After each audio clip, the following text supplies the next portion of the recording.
இந்த கிறிஸ்துமஸை இன்னும் அழகாக்க காஞ்சிபுரம் SM சில்க்ஸில் 60% வரை சிறப்பு தள்ளுபடி. அருகில் உள்ள ஷோரூமை இப்பவே விசிட் பண்ணுங்க. எஸ், வீடு, ஸ்கூல்ஸ், ஹோட்டல்ஸ், ஸ்டோர் ரூம் இங்கெல்லாம் பார்ட்டிஷன் வால் கட்டணும்னாலும் இப்போ பில்டிங் ஓனர்ஸோட first choice Renocon Rapid Wall Panels. No compromise. உங்க சைடுலயும் எங்க சைடுலயும். It's a GT promise. GT Holidays, South India's #1 travel brand. மக்கள் திலகம் பொன்மனச்செம்மல் புரட்சித் தலைவர் எம்ஜிஆர் அவர்களுக்கு இணையாக அவர் காலத்திலும் யாரும் இல்லை. அவர் மறைவுக்கு பிறகும் அவரை போல் ஒரு மனிதரை பார்க்க முடியாது. 50-60களில் திராவிட முன்னேற்ற கழகத்தை எம்ஜிஆர் கட்சின்னு தான் சொல்லுவாங்க. இது அண்ணாவே பதிவு பண்ணியிருக்கேன். ஒரு சில இடங்களுக்கு பேரறிஞர் அண்ணா போன போது திமுகவின் இருவண்ண கொடிகளை பார்த்து வேலை வெட்டிக்கு போகிறவங்கெல்லாம் வந்து நீங்களாம் எம்ஜிஆர் கட்சியா அப்படின்னு கேட்டிருக்கேன். அப்போ அந்த அளவிற்கு அந்த தாக்கத்தை திராவிட முன்னேற்ற கழகத்தில் ஏற்படுத்தியது தான். பாடல் வரிகள், காட்சி வசனங்கள் இதெல்லாம் பார்த்தீங்கன்னா அந்த திமுகவினுடைய அந்த கொள்கைகள், அண்ணாவுடைய கொள்கைகள் இதுதான் இருக்கும். இல்லை, நீங்கள் அன்பேவா படத்தில் கூட அந்த ஓப்பனிங் சாங் உதயசூரியனின் பார்வையிலே உலகம் விழித்துக் கொண்ட வேளையிலே கருப்பு சிறப்பு ட்ரெஸ்ஸோட வருவார், கையில் வந்து ஒரு சூட்கேஸ் வச்சுட்டு வருவார். அதை கூட சென்சாரில் கட் பண்ணி புதிய சூரியன் நின்று தான் இருக்கணும் அப்படிங்கிற மாதிரி இருக்கும். அவருக்கு நிறைய இந்த சென்சார் பிரச்சனை வந்திருக்கு. இந்த ஜனவரி 12 தான் சுட்டுட்டாங்க. எம்.ஆர். ராதா சுடப்பட்டு அப்போ அவர் அந்த மருத்துவமனையில் கழுத்தில் கட்டு போட்ட புகைப்படம் தமிழ்நாடு முழுவதும் 234 தொகுதிகளுக்கும் பல லட்சக்கணக்கான சுவரொட்டிகள் போய் அதுதான் வெற்றியை ஈட்டி தந்திருக்கு அப்படிங்கிறத நான் சொல்லலை, பேரறிஞர் அண்ணா சொல்கிறார். அப்போ அண்ணா சொல்லியிருக்காரு, இந்த வெற்றிக்கு காரணமானவர் மருத்துவமனையில் படுத்திருக்கார். அங்கே போய் அவருக்கு மாலை அணிவிச்சுட்டு நன்றி சொல்லிட்டு அப்புறம் வாங்க அப்படின்னார். முதல் மனைவி மறந்துட்டாங்க, சுற்றுப்பயணத்தில் இருக்கிறார். மனைவி இறந்த தகவல் இங்கே வருது. இறுதி மரியாதைக்கு கூட பணம் இல்லாமல் ரொம்ப சிரமப்பட்டு நண்பர்கள் மத்தியில் தான் கடனை வாங்கி செய்துட்டு தன் உதவியாளர்கிட்ட சொல்லியிருக்கிறார், நடித்து கோடிக்கணக்கில் லட்சக்கணக்கில் சம்பாதிக்கிறோம், இந்த சம்பாத்தியம் எல்லாம் கல்யாணத்துக்கு உதவலை, காரியத்துக்கும் உதவலடா, என்ன பண்ணண்டா இது. அன்றைக்கு நாவலரா கலைஞர் கருணாநிதியா யார் முதலமைச்சர் என்று வருகிற பொழுது பல பெரிய மனிதர்கள், முன்னணியினர்லாம் நாவலர் தான் சொல்கிறாங்க. அப்போ திரு கருணாநிதியை சார்ந்தவர்கள் ஒரு குடும்பத்தினர் எல்லாருமே புரட்சி தலைவர் எம்ஜிஆர்கிட்ட போய் சொல்லி காங்கிரஸிலிருந்து மீட்டெடுத்து நம்ம வந்திருக்கிறோம், ஒரு வேகமான செயல்பாடு திரு கருணாநிதிக்கு இருக்கும், அவரை தான் முதலமைச்சர் ஆக்கணும்னு சொன்ன உடனே அதை ஏற்றுக்கொண்டு அன்றைய புரட்சி நடிகர் புரட்சி தலைவர் எம்ஜிஆர் அவர்கள் தான் அவரை முதலமைச்சர் ஆக்கினார். திரு கருணாநிதியை சட்டப்பேரவையிலும் பொதுவெளிகள்லையும் இதை சொல்லியிருக்கிறார். நெஞ்சுக்கு நீதியில் திரு கருணாநிதி பதிவு பண்ணியிருக்கார். சரி, நாங்கள் நிர்வாகிகள் பேசி ஒரு இறுதி முடிவு எடுக்கலாம் அப்படின்னு பேச்சுவார்த்தை நடக்கிற பொழுதே அன்றைய தினம் பொதுச்செயலாளர் இருந்த நாவலர் நெடுஞ்செழியன் அந்த தீர்மானம் போட்டு முதல்ல கையெழுத்து இருந்ததில் அதை NV நடராஜன் மூலமாக ப்ரெஸ்ஸுக்கு அனுப்பிச்சிட்டாராம். ஏனென்றால் அந்த முதலமைச்சர் யாருன்னு வர்றபோது நாவலர் நெடுஞ்செழியனா கலைஞர் கருணாநிதி ஆகும்போது இவருக்கு ஆதரவான நிலைப்பாட்டை திரு எம்ஜிஆர் எடுத்ததுனால அவருக்கு அந்த கோபம் நாவலருக்கு இருந்ததுனால இந்த செயல். திராவிட முன்னேற்ற கழகத்தில் தன்னையே முதலமைச்சராக கட்சித் தலைவராக கொண்டு வரக்கூடிய அளவிற்கு திரு எம்ஜிஆருக்கு செல்வாக்கு இருக்கு. அது ஒரு நெருடலை ஏற்படுத்துது திரு கருணாநிதி அவர். ஓகே, அப்போ என்ன பண்றாரு, இந்த திரையுலகம் மூலமாக தானே எம்ஜிஆர் இந்த புகழ் பெருமை வந்தது, அதனால தன்னுடைய மூத்த பிள்ளை முத்துவை களமிறக்கிறார். ஓகே, அவரை வந்து அதே மாதிரி மேக்கப் எம்ஜிஆர் மாதிரி மேக்கப் போடுறது, பாடல் ஆடலாம் அதே மாதிரி கொண்டு வர்றாரு.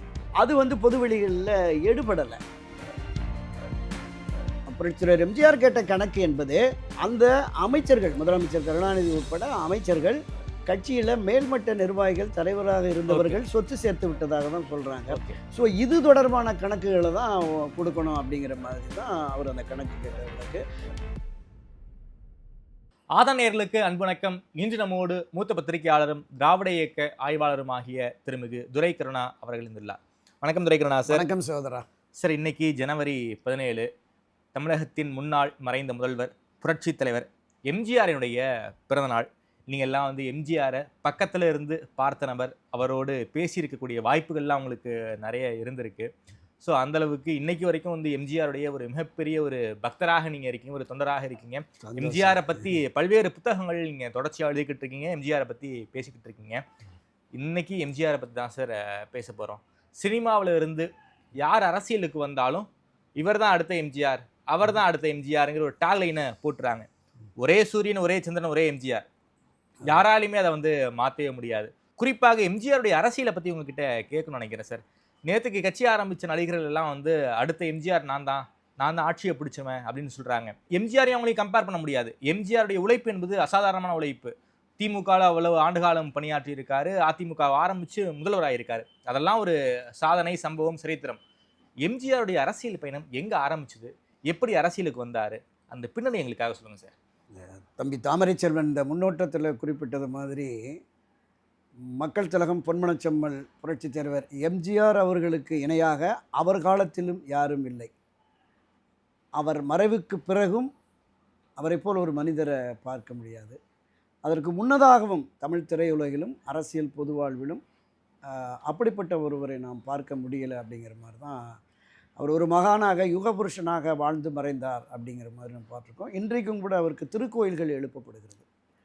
திருவள்ளூர் மாவட்டத்தில் ஆவடி பக்கத்தில், இப்போது அண்மையில் காட்பாடி பக்கத்தில் ஒரு பெரும் கோயில், அது வருகிற மார்ச் மாதம் 8ஆம் தேதி கும்பாபிஷேக விழா நடைபெறுகிறது. அந்த அளவுக்கு அவரை ஒரு தெய்வமாக கருதி கொண்டாடக்கூடிய சூழல் வந்துருச்சு அப்படின்னு தான் பார்த்தோம். இப்போ நம்ம அவருடைய அரசியல் பார்ப்போம். அவர் கிட்டத்தட்ட 1928-30 காலகட்டங்களில் சுதந்திர போராட்டத்திலே பங்கேற்றிருக்கிறார்.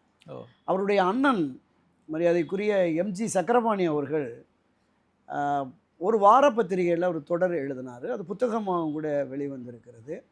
ஒரு முறை அந்த நம்ம சென்ட்ரல் தியேட்டர் பக்கத்தில் அந்த ஒத்தவாடை கொட்டகைல அதில் ஒரு நாடகம், கதர் பக்திங்கிற நாடகம். நாடகத்துக்கு எல்லாம் ஒப்பனைகள்லாம் முடிஞ்சு ஒத்திகை நடந்துக்கிட்டு இருக்கிற போது எங்கே ராமச்சந்திரகானா கேட்டுருக்காங்க. உடனே இங்கே தானே இருந்தாருன்னு பார்த்தா ரயில் மறியல் போராட்டம் நடந்திருக்கு அங்கே. ஓகே, சென்ட்ரல் ஸ்டேஷனில். அப்போ வேனில் ஏற்றுற போது இவரையும் ஏற்றிருக்கிறாங்க. ஸோ அந்த போராட்ட காலத்தில் இருந்தார் அப்படின்னு சொல்லிட்டு அப்புறம் இவங்க எல்லாம் ஓடி போய் இது மாதிரி நாடகம் நடக்குது, அதுக்காக கதர்பக்தி நாடகத்தில் வந்திருக்கான், அதனால் அவனை விட்டுருங்க அப்படின்னு சொல்லிட்டதுமே கூப்பிட்டு போய் கண்டிச்சிருக்கிறாங்க. ஒன்றும் இல்லை, ஒரு கோஷம் போட்டு போனாங்க. நானுமே ஆர்வத்தோடு போய் அதில் முறையிட்டு அதே மாதிரி அந்த அந்நிய துணிகள் பகிஷ்கரிப்பு போராட்டத்திலையும் ஈடுபட்டான். அவனுக்கு தொடக்க முதலே மகாத்மா காந்தி மீது ஒரு மிகப்பெரிய ஈடுபாடு இருக்கிறது எம்ஜிஆர் அப்படிங்கிறத அவர் அதிலேயே பதிவு பண்ணி, நான் ஏன் பிறந்தேன்லேயே அதை பதிவு பண்ணியிருக்காரு. ஆமாம், அவருடைய வரலாற்றிலையும் கூட இதை பதிவு பண்ணியிருக்காரு. அந்த தொடக்க காலத்தில் அந்த கதர் பக்தி என்பதும் காந்திய பற்றுதல் என்பதும் அவருக்கு இருந்தது. எங்கே பிரேக் ஆச்சு அப்படின்னு சொன்னால் 30களில்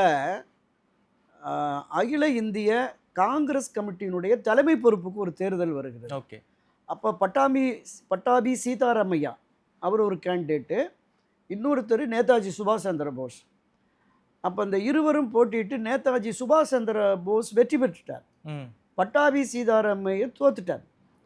இப்போ மகாத்மா காந்தி தன்னுடைய அரிஜன் பத்திரிகையில் எழுதுகிறாரு, பட்டாபி சீதாராமையா தோல்வி என்னோட தோல்வி அப்படிங்கிற மாதிரி சொன்ன உடனே இதை படித்த அன்றைய புரட்சி நடிகர் எம்ஜிஆர் அவர்கள், காந்திக்கு கூட தனக்கு வேண்டியவன் வேண்டாதவங்கிற பார்வை இருக்கா, நேதாஜி போஸ் எவ்வளோ பெரிய தலைவர், அவர் வெற்றியை கொண்டாடுவதற்கு பதிலாக இப்படி சொல்கிறாருன்ட்டு அப்போவே அதையும் குறிப்பிட்டிருக்காரு, தன்னுடைய நானியன் பிறந்தேரில் குறிப்பிட்டிருக்கிறாரு.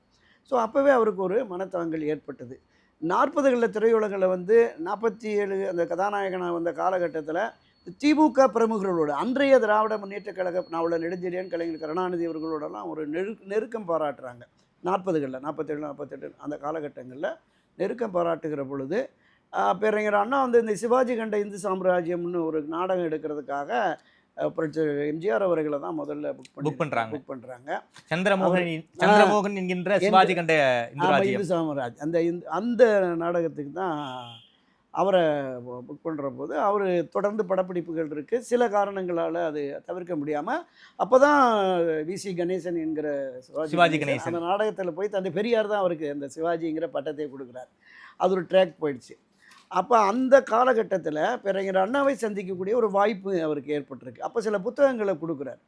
அதில் அண்ணாவினுடைய புத்தகங்களை குறிப்பாக புரட்சியர் எம்ஜிஆரே சொன்ன மாதிரி பணத்தோட்டம்ங்கிற அந்த புத்தகத்தை படிக்கிற பொழுது இது ஏழை எளிய மக்களுக்கான அடித்தட்ட மக்களுக்கான ஒரு இயக்கமாக இருக்குது, இந்த சிந்தனை இந்த பார்வை என்பது அவருக்கு ஒரு ஈர்ப்பை ஏற்படுத்திடுது. அப்போ தான் அப்படியே 1953 காலகட்டங்களில் டிஎன் நாராயணசாமின்னு சொல்லி எஸ்எஸ்ஆருடைய உறவினர், அவரை தான் அண்ணாட்டை அழைச்சிட்டு போய் கட்சியில் சேர்த்துடுறாங்க. ஓகே. அப்போ திராவிட முன்னேற்ற கழகத்தில் இணைந்ததற்கு பிறகு அந்த காலகட்டத்தில் சிவாஜி கணேசன் வெளியில் போயிட்டார். அதுக்கு ஒரு காரணம் சொல்லுவாங்க. திருப்பதி போயிட்டு வந்ததுனால ஒரு விமர்சனம் வந்ததுனால அவர் அப்படியே போய் காங்கிரஸ் பக்கம் தன்னை ஐக்கியப்படுத்திக்கிட்டாரு. இங்கே வந்துடுச்சு. நீங்கள் அந்த காலகட்டங்களில் 50-60களில் திராவிட முன்னேற்ற கழகத்தை எம்ஜிஆர் கட்சின்னு தான் சொல்லுவாங்க. இது அண்ணாவே பதிவு பண்ணியிருக்கார். ஒரு சில இடங்களுக்கு பேரறிஞர் அண்ணா போன போது அந்த திமுகவின் இருவண்ண கொடிகளை பார்த்து வேலை வெட்டிக்கு போகிறவங்கெல்லாம் வந்து நீங்களாம் எம்ஜிஆர் கட்சியா அப்படின்னு கேட்டிருக்காங்க. அப்போ என் வி நடராஜன், காஞ்சிபுரம் ராஜகோபால்னு பின்னாடி இருந்தவங்க அவர் யார் தெரியுமா அப்படின்னு உடனே அண்ணா அவங்கள பேச விட்டு நீங்கள் அமைதியாக இருங்க கேட்போம் அப்படி. அப்போ எம்ஜிஆர் நீங்கள் பக்கத்தில் இருந்து பார்ப்பீங்களா, எங்கள் ஊர் பக்கம் எம்ஜிஆர் வருவாரா அப்படின்லாம் கேட்டேன்னே நானே அனுப்பி வைக்கிறேன் வருவார் ஓகே அப்படின்னு சொல்லி அண்ணாவே பதிவு பண்ணியிருக்காரு. அப்போ அந்த அளவிற்கு அந்த தாக்கத்தை திராவிட முன்னேற்ற கழகத்தில் ஏற்படுத்தியது தான்.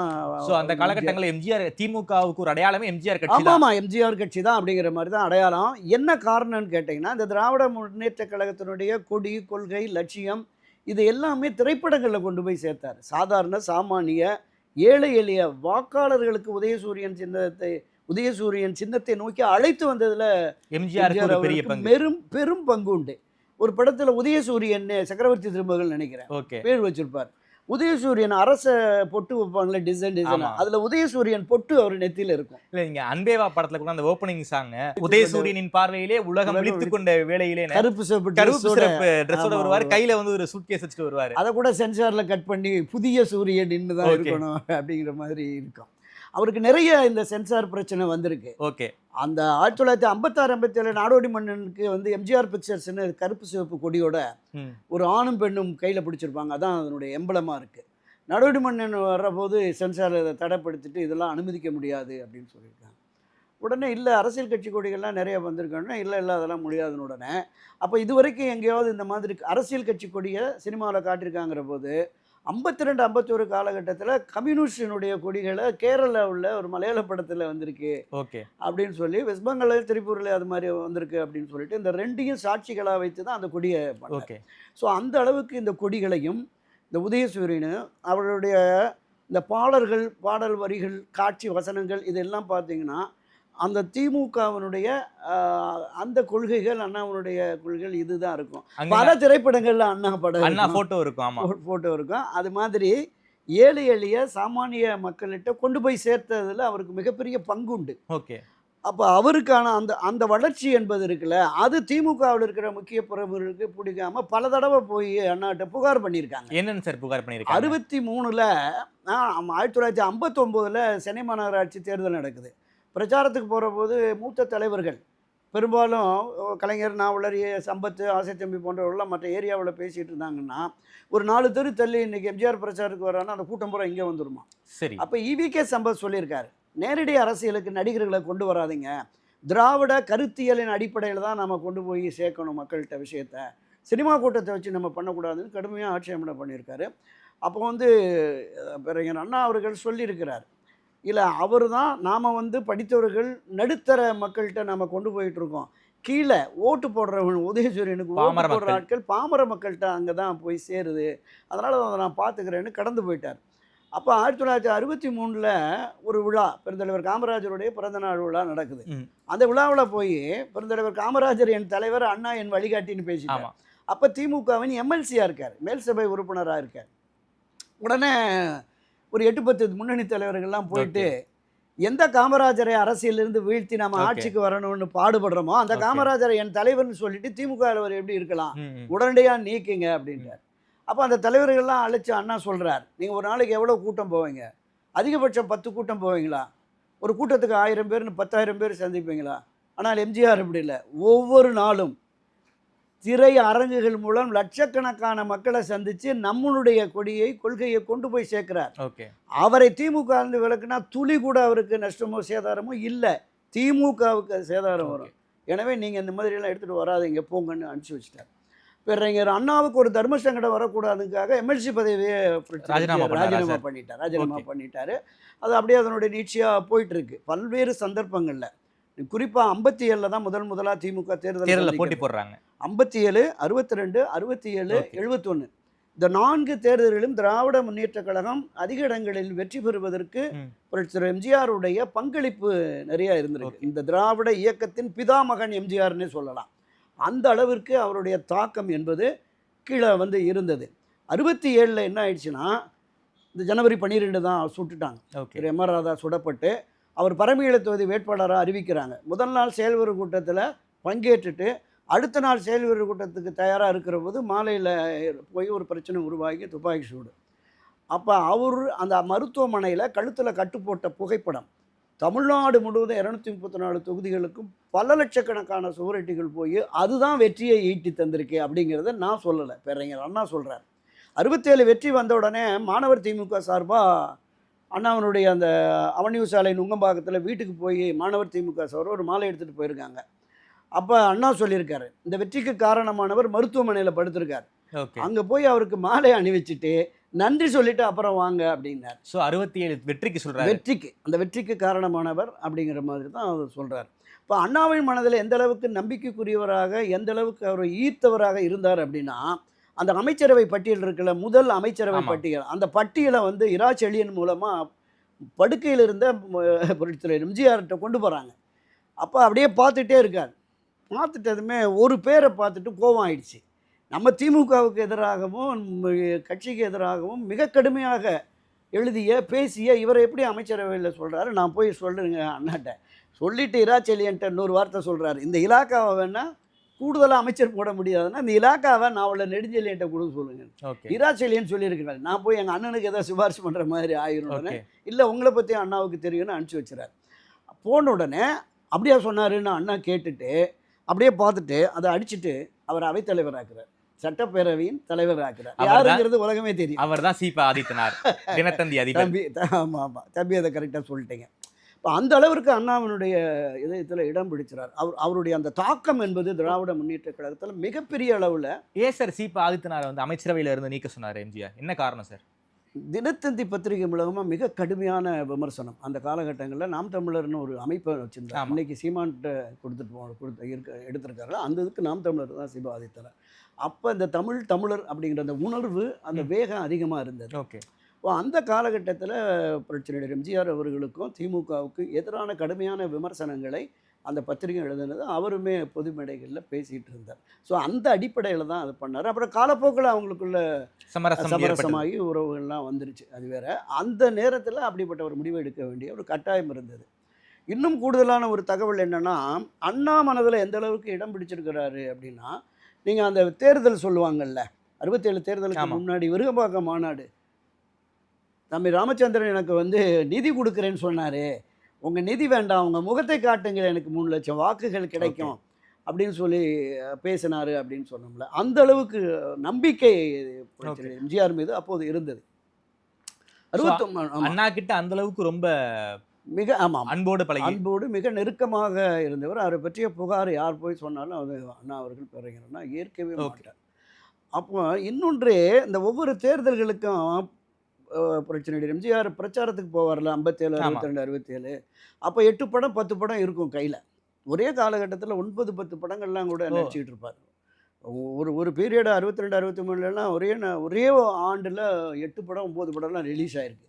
அப்போ இந்த படங்களுடைய படப்பிடிப்பெல்லாம் ரத்து பண்ணிவிட்டு இந்த பட தயாரிப்பாளர்கள்ட்ட எல்லாத்தையும் அட்வான்ஸ் கொடுங்கன்னு வாங்கி அந்த பணத்தை பொட்டலம் கட்டி போட்டு கொண்டு போவார்.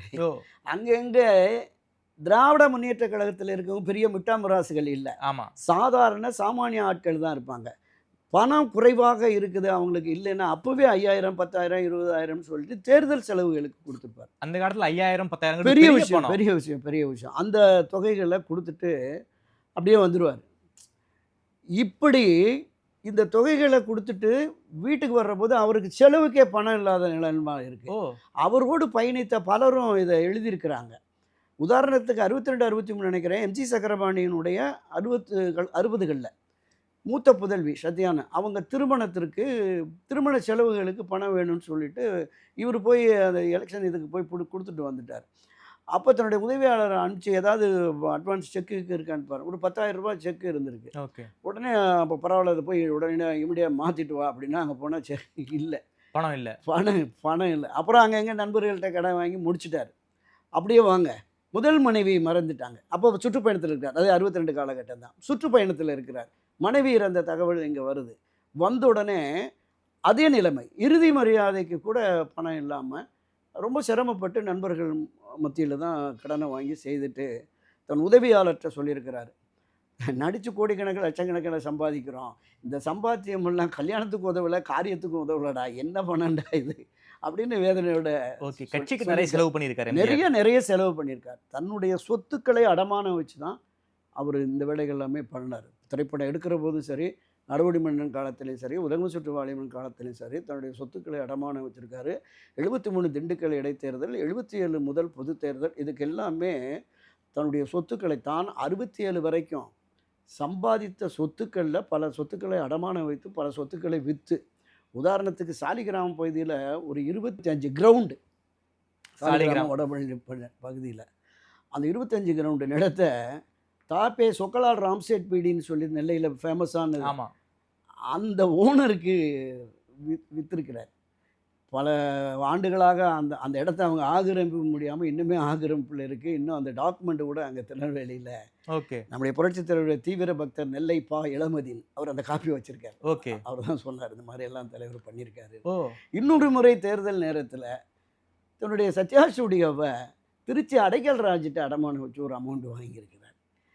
இதனுடைய நீட்சியாக 70கள் 72 அந்த உலக சுற்றுப்பாளையம் படம் முடிஞ்சு வர்ற பொழுது நிறைய பதிவுகளில் பார்த்துருக்கோம். ரவீந்திரன் அவருடைய வசனகர்த்தா, நாடோடி மன்னனில் கவிஞர் கண்ணதாசனோட எழுதினவர், அவர் தன் புத்தகத்தில் பதிவு பண்ணியிருக்காரு. ஒரு முறை தலைவரோட நாங்கள் சத்யா ஸ்டுடியோவுக்கு போனோம். ராமாவரம் தோட்டத்திலேருந்து கேட்டை தாண்டின உடனே ரவீந்தர் உள்ளே ஒரு 3 பேர் உட்காந்துருக்காங்க பார்த்தீங்களா? சரி, ஆமாண்ணா, இது வரைக்கும் பார்க்காத ஆட்களாக இருக்குது, புதுசாக இருக்குது அப்படின்னு. அவங்க எல்லாமே கோர்ட்டு அமீனாக்கள். ஓ, நம்ம ராமாவரம் தோட்டத்தை ஜப்தி பண்ண வந்திருக்காங்க. ஓ, 12 மணிக்கு நீதிபதி மகாராசன் தீர்ப்பு நமக்கு எதிராக வந்ததுன்னா அந்த வீட்டை ஜப்தி பண்ணிட்டு போயிடுவாங்க, திரும்ப நாங்கள் பெற முடியாது. 12 மணிக்கு அந்த தீர்ப்பு நமக்கு சாதகமாக வந்ததுன்னு தான் வர முடியும் அப்படின்னாரு.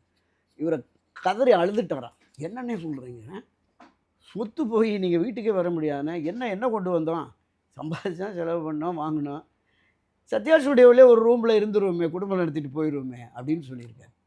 அது எந்த அளவிற்கு பல லட்சக்கணக்கான கோடிக்கணக்கான பணத்தை வாரி இறைத்த, நீங்கள் அந்த 62 யாருமே எதிர்பாராமல் பண்டித ஜவஹர்லால் நேரு வியந்து பாராட்டி அந்த கடிதம் அனுப்பினார். 75,000 ரூபா 62 சீன யுத்த நிதிக்காக பெருந்தலைவர் காமராஜரை சந்தித்து கொடுத்தாரு அப்படிங்கிறத நீங்கள் படிச்சிருப்பீங்க.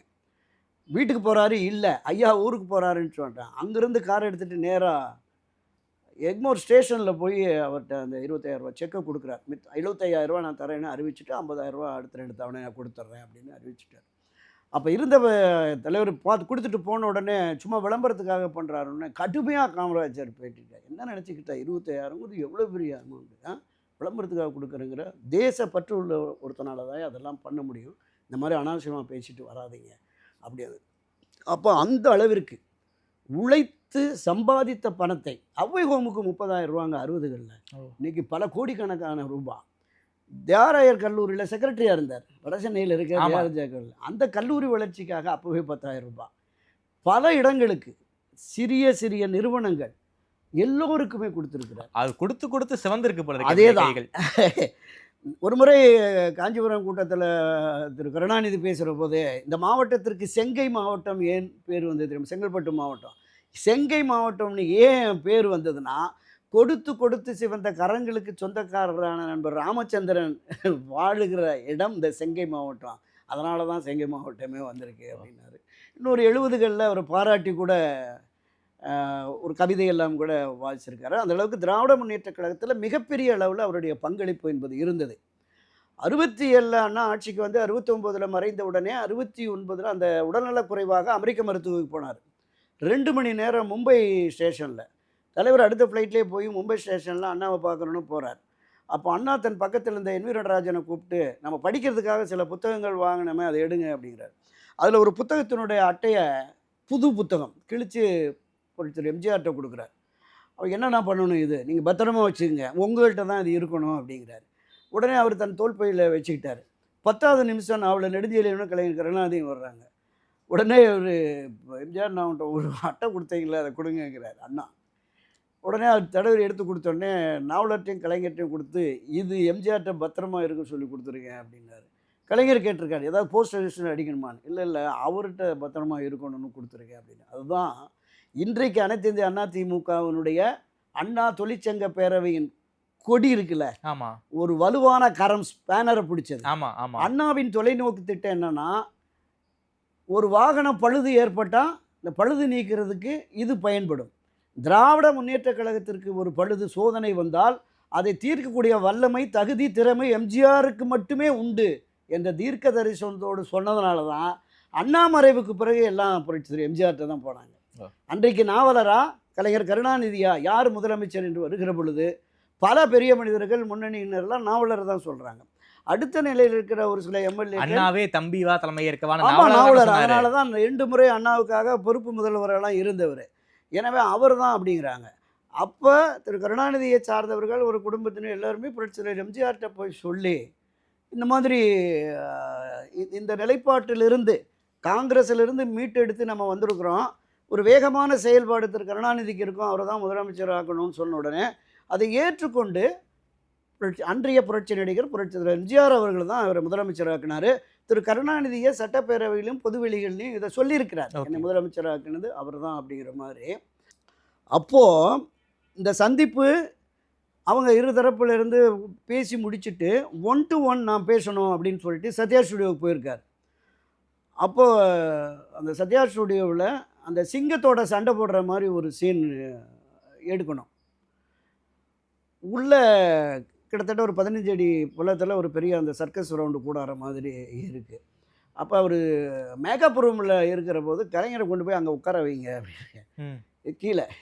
அப்போ சத்யா ஸ்டுடியோ பத்மநாபனில் வாங்க அங்கே இருக்க சொல்லியிருக்காரு, இங்கே வந்து தனியாக பேசணுங்கிறதுனால இங்கே தனியாக பேசுவோம் அப்படின்னு சொல்லி அந்த அந்த கிணறு உள்ளே இறக்குனுடனே என்னையா பெரிய நம்பிக்கையோடு வந்து என்னை கீழே இறக்குறீங்களே அப்படின்னு கமெண்ட் அடிச்சிருக்காரு. ஓகே, உங்களை மேலே கொண்டு வர்றதுக்காக தான் ஐயா கீழே உட்கார சொல்லியிருக்காரு. ஓகே, இந்த டைலாக்காக அவருடைய உதவியாளர்களே எழுதியிருக்கிறாங்க.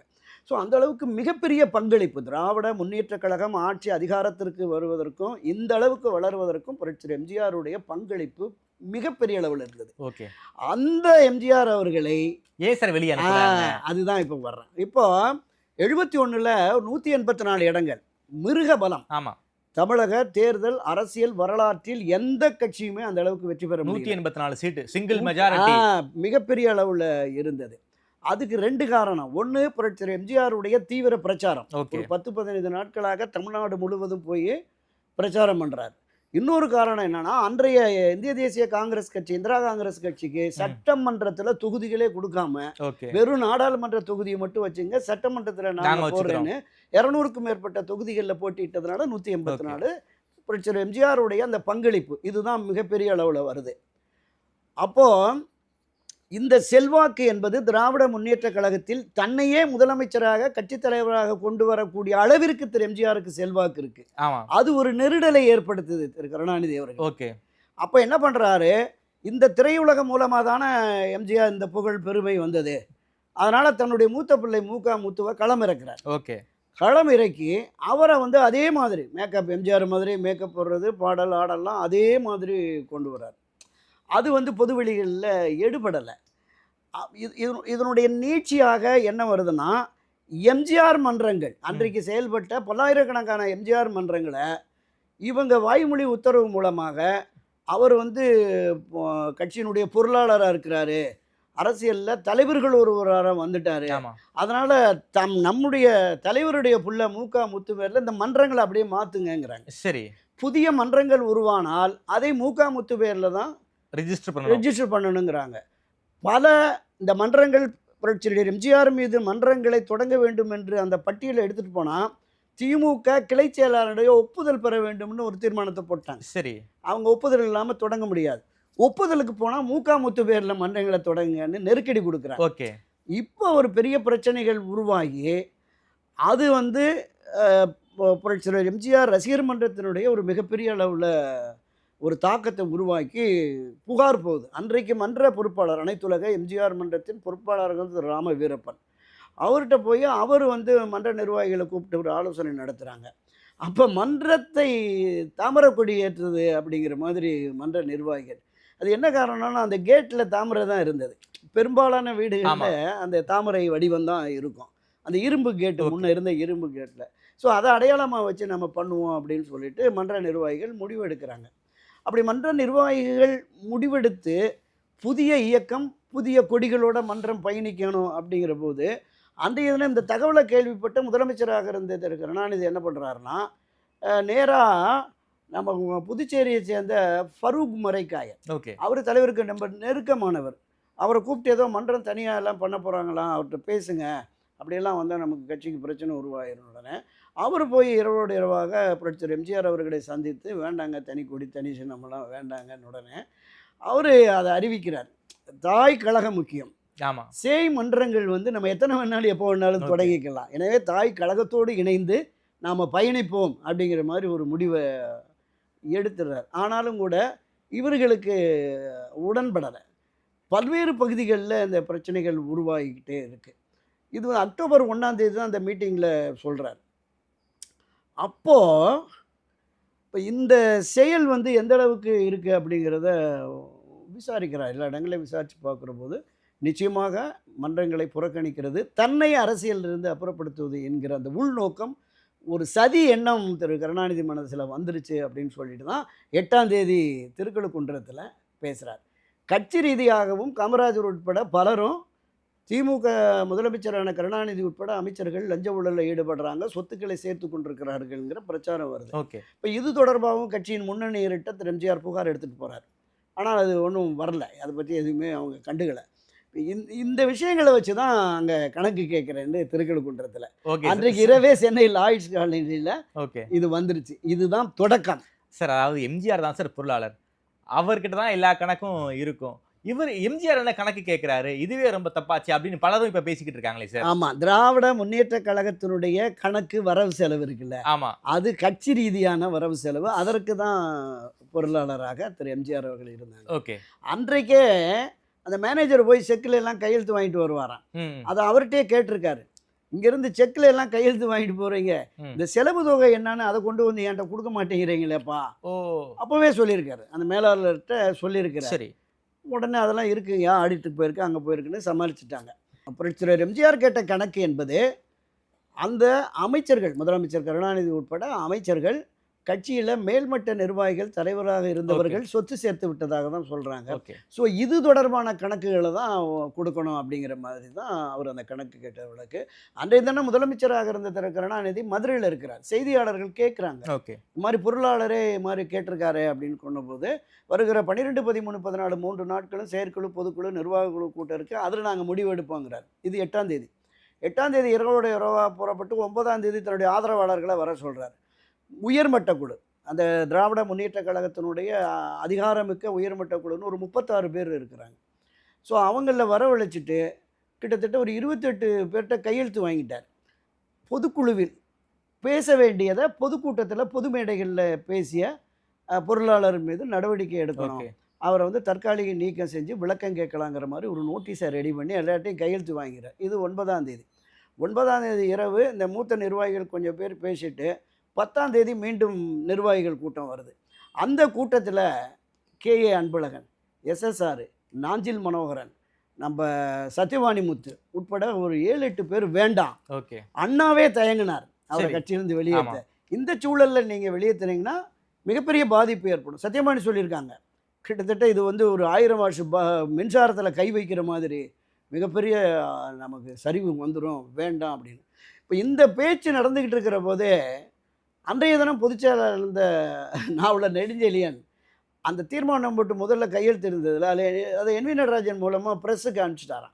இதை நெஞ்சுக்கு நீதியில் திரு கருணாநிதி பதிவு பண்ணியிருக்காரு. சரி, நாங்கள் நிர்வாகிகள் பேசி ஒரு இறுதி முடிவு எடுக்கலாம் அப்படின்னு பேச்சுவார்த்தை நடக்கிற பொழுதே நாவலர் நெடுஞ்செழியன் இது வந்து பத்திரிகைகளுக்கு கொடுத்து அனுப்பிச்சிட்டாரு. ஏனென்றால் அந்த முதலமைச்சர் யாருன்னு வர்றபோது, நாவலர் நெடுஞ்செழியனா கலைஞர் கருணாநிதி ஆகும்போது இவருக்கு ஆதரவான நிலைப்பாட்டை திரு எம்ஜிஆர் எடுத்ததுனால அவருக்கு அந்த கோபம் நாவலருக்கு இருந்ததுனால இந்த செயல் அப்படிங்கிற மாதிரி பிற்காலத்துல நாவலரே எம்ஜிஆர் பக்கம் போய் வந்தாரு, கட்சியினுடைய பொதுச் செயலாளர் அவெல்லாம் ஆக்கினார். அதுதான் ஒரு மிகப்பெரிய தலைமை பண்பு. சரி, மக்களை, கட்சியின் தொண்டர்களை அரவணைக்கும் பங்கு இருக்குது. அவருடைய அரசியலில் பார்த்தீங்கன்னா நீங்கள் 72ல் கட்சி தொடங்குறார். ஆமா 6 மாதத்துல இடைத்தேர்தல் வருது. திண்டுக்கல் இடைத்தேர்தல். திண்டுக்கல் நாடாளுமன்ற இடைத்தேர்தல். மத்திய ஆட்சி கட்சியான இந்திரா காங்கிரஸ், மாநில ஆட்சி கட்சியான திராவிட திமுக. முன்னேற்ற கழகம், தமிழகத்தினுடைய ஆகப்பெரிய தலைவரான பெருந்தலைவர் காமராஜருடைய ஸ்தாபன காங்கிரஸ், இந்த 3 பேரும் அரசியல் கட்சிகளை களத்தில் வீழ்த்துறார். சிபிஐ சிபிஎம் இந்த 2 தான் அவரோட இருந்தது அன்றைய தினம். அப்போ நீங்கள் புதிய சின்னம், புதிய வேட்பாளர், 1.5 லட்சம் வாக்குகளுக்கு மேலே வித்தியாசத்தில் வெற்றி பெறுகிறார். மாயத்தேவர். மத்திய ஆட்சி கட்சி டெபாசிட்டை இழந்துருச்சு. மாநில ஆட்சி கட்சி 3வது இடம் பொன்முத்துராமலிங்கம் 10,000 ஓட்டு குறைவாக வாங்கியிருந்தா அன்னைக்கு திமுக டெபாசிட் போயிருக்கு. ஓகே. அந்த 73 மே மாதம் நடந்த அந்த இடைத்தேர்தல் காலத்திலேயே சட்டமன்றத்துக்கு தேர்தல் வந்திருந்தா 6 மாதத்திலே அவர் தான் முதலமைச்சர். ஒரு மிகப்பெரிய அளவில் அன்றைக்கு மக்கள் எழுச்சி தன்னெழுச்சியாக இருந்தது. அப்போ இந்த ஆதரவு என்பது நடிகர் திலகம் சிவாஜி கணேசன் உட்பட கட்சி தொடங்கிய யாருக்கும் இல்லைங்கிறது நம்ம தெளிவாக புரிஞ்சுக்கணும். இப்போ நீங்கள் தொடக்கத்தில் சொன்னீங்களே எல்லோருமே அரசியல் கட்சி தொடங்கினே அவர் மாதிரி வந்துடணும்னு சொல்லி, அவர் இடத்திற்கு யாரும் வர முடியாது. அவருடைய உழைப்பு திராவிட முன்னேற்ற கழகத்தில் 20 ஆண்டுகள் கட்சிக்காக கட்சியினுடைய பிரச்சாரகராக இருந்து அதன் பிறகும் கூட 72 வரைக்கும் மக்களோடு மக்களாக ஐக்கியப்பட்டிருந்ததுனால தான் அக்டோபர் 10 அவர் வெளியேற்றப்பட்டார் என்ற உடனே அக்டோபர் 10லிருந்து அதிமுக அறிவித்த அந்த அக்டோபர் 17 வரைக்கும் தமிழ்நாட்டில் ஒரு வாகனம் கூட எம்ஜிஆர் வாழ்க அல்லது எம்ஜிஆர் போற்று இல்லாமல் வண்டியை ஓடலை. தனியார் வாகனங்களாலும் சரி அரசு வாகனங்களாலும் தன்னெழுச்சியாக போராட்டம். பள்ளி மாணவர்கள், கல்லூரி மாணவர்கள், அன்றைக்கு திமுகவினுடைய அந்த அரச பயங்கரவாத அடக்குமுறை இருக்குல்ல, பல ஆயிரக்கணக்கானுடைய மண்டை உடைச்சு அடித்து ரகலை பண்ணி மிகப்பெரிய வன்முறை திமுகவினரும் திமுகவுடைய காவல்துறையினு இருந்தது. இதையெல்லாம் தாண்டி தான் அவர் அரசியல் பயணத்தை 74 புதுச்சேரியில் முதலாக ஆட்சி, அதே 74 கோவை இடைத்தேர்தலில் வெற்றி. இப்படி தொடர் பயணத்தில் 72 to 76, 76 திமுக ஆட்சி கலைக்கப்படும் வரை அவர்களை கடுமையாக எதிர்கொண்டவர். உலக வரலாற்றில் எந்த ஒரு மாநில கட்சியும் இந்த அளவிற்கு இன்னலை இடையூறை சந்தித்ததில்லை. 6 பேர் படுகொலை செய்யப்பட்டிருக்கிறார்கள். வத்தலகுண்டு ஆறுமுகம், பூலாவரி சுகுமாரன், பாளையங்கோட்டை ஜஹாங்கீர் 6 பேர் படுகொலை செய்யப்பட்டிருக்கிறார்கள். கிட்டத்தட்ட 18-20 பேர் விஷம் அருந்தி தூக்கிட்டு செய்து கொண்டார்கள். புரட்சித் தலைவருக்காக திரு கருணாநிதி செயலை கண்டித்து எந்த நாட்டிலையும் இந்த மாதிரியான ஒரு அரசியல் இந்த தன்மை என்பதை நாம் பார்க்கவே முடியாது. அந்த அளவுக்கு மக்களோடு ஐக்கியப்பட்டவராக இருந்தார். இந்த கட்சியை 77, 80, 84 ஒரு ஹார்ட்ரிக் தொடர் வெற்றி. தமிழக அரசியல் களத்தில் மிகப்பெரிய ராஜதந்திரி சாணக்கியன் என்று பொதுவெளியில் பேசப்பட்ட கருணாநிதி அவர்களை வீழ்த்தி 174 சட்டமன்ற உறுப்பினர்கள் இருந்த இடத்துல 77 வெறும் 48 கொண்டு வந்துட்டார். திமுகவினுடைய அந்த உறுப்பினர் எண்ணிக்கை கொண்டு வந்துட்டார். பெரிய அளவில் கூட்டணி கூட இல்லை. சிபிஎம் இருந்தது, ஃபார்வர்ட் பிளாக்கு, குடியரசுக் கட்சின்னு ஒரு சிறிய கட்சிகளை வச்சு. அங்கே என்ன நடந்ததுன்னா 77 நாடாளுமன்ற தேர்தலில் இந்தியா முழுமைக்கும் இந்திரா காந்திக்கு படுதோல்வி. இங்கே அவங்களுக்கு அதிகமான வாக்குகளை பெற்று அதிக இடங்களை 18-20 இடம் வரைக்கும் கிடைக்கக்கூடிய அளவுக்கு சூழலை உருவாக்குறதுனால காங்கிரஸ் அபரிமிதமான ஆசைக்கு அப்போவே கூட்டணி ஆட்சினாங்க. 77 அப்போவே கூட்டணி ஆட்சின்னு கேட்குறாங்க. அப்போ புரட்சியாளர் எம்ஜிஆர் சொன்னார், இந்த மக்கள் அண்ணாவினுடைய அந்த ஆட்சி அதிகாரம் கருணாநிதி தலைமையில் திசை மாறி போகிறது, மீண்டும் அண்ணாவின் பெயரில் நான் கட்சியை தொடங்கியிருக்கேன், அந்த அண்ணாவின் ஆட்சியை மீண்டும் கொண்டு வருவதற்கு மக்கள் எனக்கு எந்த அளவுக்கு ஆதரவு அளிக்கிறார் என்பதை பார்க்க வேண்டும். அதனால் நான் ஆட்சி அதிகாரத்தில் பங்குனால நம்ம 67 எப்படி வந்ததோ அது மாதிரி தான் வந்தாலும் கூட்டணி ஆட்சியில் தனித்து தான் ஆட்சின்னு 130 இடங்களில் வெற்றி பெற்று ஆட்சி அமைக்கிறார். அப்படியே 80 வாங்க. 80 நாடாளுமன்ற தேர்தலில் திமுக கூட்டணி ஒரு பெரிய வெற்றியை பெற்று அன்றைக்கு ஆட்சி அதிகாரத்தில் புரட்சி எம்ஜிஆர் இருக்கார். அப்போ 2 இடங்களில் தான் கிடைக்குது. 39 தொகுதியில் 2 இடம் தான் கிடைக்குது. அப்போவுமே அவரோடு இருந்த அமைச்சரவையில் ஆட்சி அதிகாரத்தில் இருந்த நாஞ்சில் மனோகரன் உட்பட, விஸ்வநாதன் உட்பட, புலவர் இந்திராமி உட்பட பல முன்னணியினருமே வெளியில் போனாங்க. தலைவர் அதை பற்றி கவலைப்படலை. 80 நான் சட்டமன்ற தேர்தல் வருகிற பொழுது மக்களுடைய நம்பிக்கை இந்த ஆட்சியை இழந்துருச்சுன்னு சொல்லி இந்திரா காந்திகிட்ட புகார் சொல்லி இந்திரா காந்தி ஸ்தாபன காங்கிரஸ் காமராஜர் நிஜலிங்கப்பா தலைமையிலான அந்த காங்கிரஸ் கட்சி ஆட்சி 8 மாநிலங்களை கலைக்கிறாங்க. 9வது மாநிலமாக தமிழ்நாட்டையும் சேர்த்து கலைங்கன்னு இங்கேருந்து கருணாநிதி தலைமையில் ஒரு குழு போய் புகார் தெரிவித்து ஆட்சியை கழிச்சிட்டாங்க. நான் என்ன தவறு செய்தேன், இதுதான் அவருடைய டைலாக். தமிழ்நாடு பூரா போனார், மீண்டும் ஆட்சிக்கு வரக்கூடிய வெற்றியை கொடுத்தார். அன்னைக்கும் பாருங்கள் யார் கூட்டணி இருந்தா, யாருமே இல்லை. பழநெடுமாறன் தமிழ்நாடு காமராஜ் காங்கிரஸ், குமரி ஆனந்தன் காந்தி காமராஜ் தேசிய காங்கிரஸ், அவங்களெல்லாம் கொண்டு வந்து 5 சீட்டு 6 சீட்டு 10 சீட்டு கொடுக்குறாரு. அதில் இன்னொரு சம்பவம் என்னென்னா, தலைவர் அந்த கொடிகள் எல்லாம் பார்க்குறாரு எந்தெந்த கட்சி இருக்குன்னு. எப்போ இதில் ஒரு கூட முஸ்லீம் கொடி ஒன்றுமே இல்லையா, யாரும் இல்லையான்னு கேட்ட உடனே, ஐயா அப்துல் சமது அப்துல் லத்தீப் எல்லாமே அங்கே இருக்காங்க அப்படின்னு பாருங்க யாரையாவதுன்னு உடனே செங்கம் ஜப்பார்னு அப்போ தமிழக இளைஞர் முஸ்லீம் லீக்னு ஒன்று வச்சுருந்தோம். அவரை போய் வேலூரில் போய் பிடிச்சிட்டு வந்து அவர் அந்த பிறை கொடி அதில் ஏற்றுனேன், கரெக்ட் இப்போ தான் சரியாக இருக்கு அப்படின்னாரு. ஒரு வெற்றியை நோக்கி போகிற பொழுது எல்லா தரப்பினரும் நம்மோடு இருக்கிறார் என்கிற பார்வை வேணும் அப்படின்னு. 84 தேர்தலுக்கு வாங்க, அமெரிக்காவில் இருக்கார், அவர் ஐஸ்பெட்டியில் இருக்கார், செத்து போய் 1 மாதம் ஆச்சுன்னு இங்கே பிரச்சாரம் பண்ணுறாங்க. ஆனால் எங்கே இருந்தாலும் நாங்கள் எம்ஜிஆருக்கு ரெட்டலைக்கு ஓட்டு போடுவோம்னு இந்த மக்கள் ஓட்டு போட்டாங்க. திரு கருணாநிதி அவர்கள் ஒரு கட்டத்தில் இந்த டைலாக் பூரா அப்போ தான் சொன்னார். இன்றைக்கி இந்த கலைஞர் டிவிலாம் டைலாக் வருதா, என்னை கடலில் தூக்கி எறிஞ்சாலும் கட்டுமரமாக மிதப்பேன், அதெல்லாமே அந்த தேர்தல் தோல்விக்கு பிறகு வந்த இந்த டைலாக் தான் அன்றைக்கி.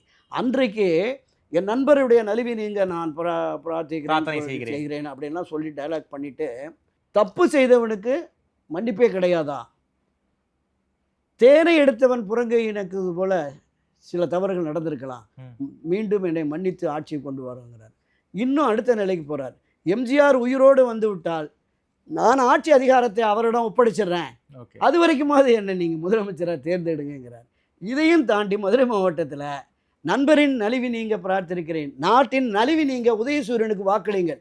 ஒரு பக்கம் கலைஞர் கருணாநிதி படம், இன்னொரு பக்கம் புரட்சி எம்ஜிஆர் படம். அன்றைக்கே உதயசூரியன் சின்னத்தை பெருசாக போட்டுட்டு புரட்சி தலைவர் எம்ஜிஆருடைய படத்தை கேட்டு ஓட்டு கேட்ட வரலாறுலாம் உண்டு. திமுகவுக்காக ஓட்டு கேட்ட வரலாறு உண்டு.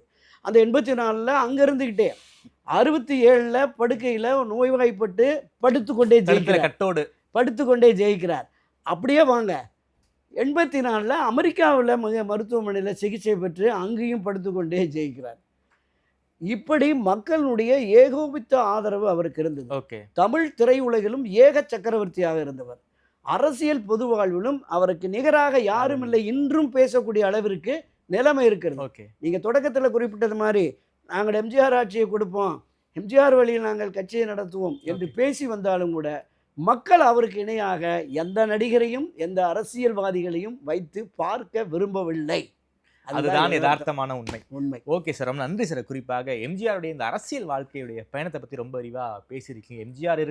எம்ஜிஆர் உயிரோடு இருக்கும் வரை அவர் தான் ஒரு முடிசூடா மன்னனாக இருந்தார். அவரை போல உச்சங்களை தொட்டவர் யாரும் கிடையாது. சினிமாவிலையும் சரி அரசியல்லையும் சரி எம்ஜிஆர் போல இன்னொரு மனிதரை இந்த உலகம் பார்க்க முடியாது. அப்படிப்பட்ட யுக புருஷர்னு நீங்கள் ரொம்ப விரிவாக யாருக்கும் தெரியாத பல்வேறு தகவல்களை ரொம்ப விரிவாக பேசியிருக்கீங்க. நேரில் நேரம் கொடுத்து பேசியமைக்கு நன்றி தெரிவிக்கிறேன். நன்றி. வணக்கம்.